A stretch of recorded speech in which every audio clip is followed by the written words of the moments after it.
Olá, hoje nós vamos falar um pouquinho mais de magnetismo, que ele é que é o magnetismo? Ele é um conjunto de fenômenos que se relacionam com atração ou repulsão, que ocorrem entre materiais que apresentam propriedades magnéticas.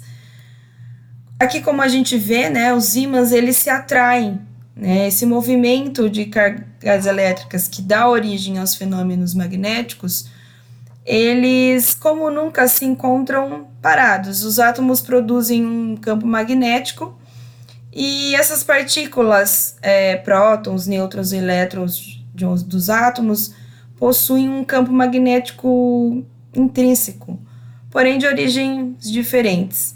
O campo magnético dessas partículas é proveniente de uma propriedade quântica chamada spin. Como que ocorre a magnetização? A magnetização é por indução, pode ocorrer por três formas: por indução magnética, que é quando a gente aproxima um ímã a uma barra de ferro; por atrito, que é quando a gente esfrega um ímã contra uma barra de ferro também; ou por corrente elétrica, quando induz um material, uma barra de ferro ou feitas de ligas metálicas, a se comportar como um ímã. Colocando essa carga elétrica, passa a fazer um alinhamento atômico do material imantado. Veja as duas figuras, o A e o B. Então, a figura do A, o material não está imantado; na figura B, o material está alinhado, né? Os elétrons se alinharam, essas partículas ficaram de um lado sul, de outro lado norte. Mas eu também, além de magnetizar, eu também posso desmagnetizar. E como eu posso desmagnetizar um ímã? Martelando,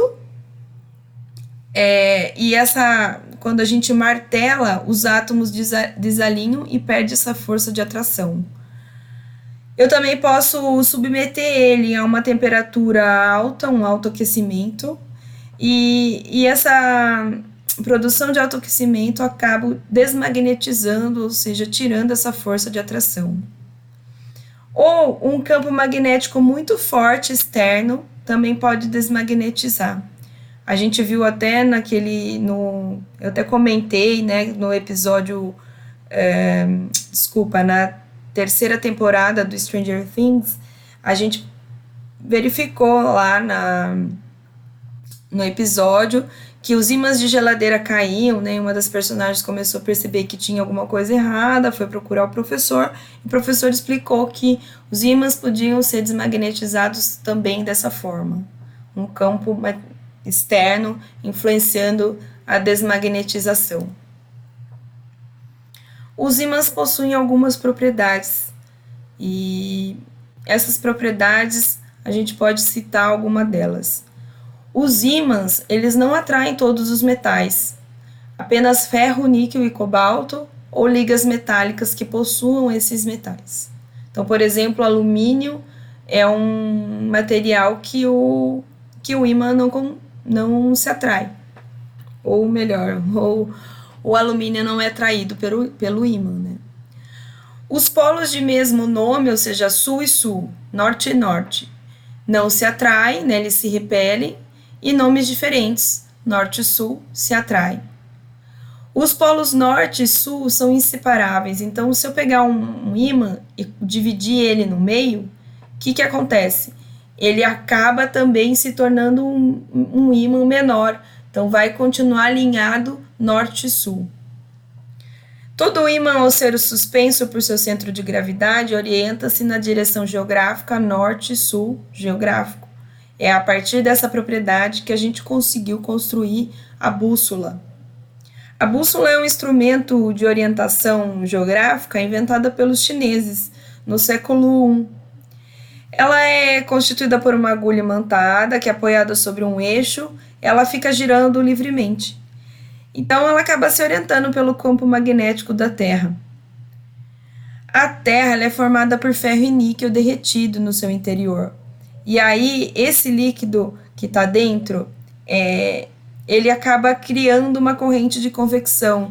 Então, o ar quente sobe, o ar frio desce, e esse movimento, por atrito, acaba gerando uma corrente elétrica, um campo magnético muito grande produzida, e acaba gerando para o planeta todo. É a partir daí que os ímãs colocados numa bússola ficam se orientando norte e sul. A gente chama então de campo magnético a região ao redor do ímã, que fica influenciada pela presença deles. Quando a gente fez aquela atividade do ferro, da limalha de ferro sobre o papel e o ímã embaixo, a gente estava gerando campo magnético ao redor dos ferros, da limalha de ferro. E o eletroímã? O eletroímã ele é um dispositivo que utiliza a corrente elétrica para gerar um campo magnético. Ele é semelhante aos ímãs naturais, porém ele é utilizado como que ele pega um ferro ou qualquer material ferromagnético e enrolo um fio de cobre ao redor. Esse fio de cobre eu ligo a um gerador elétrico, pode ser uma pilha, e quando eu ligo, os íons ficam alinhados, acaba por tornando esse material como um ímã. Eu posso utilizar ele em campainha, em guindaste, alto-falante, é utilizado eletroímãs. Bom, por hoje é só, é isso que a gente tinha para falar de magnetismo.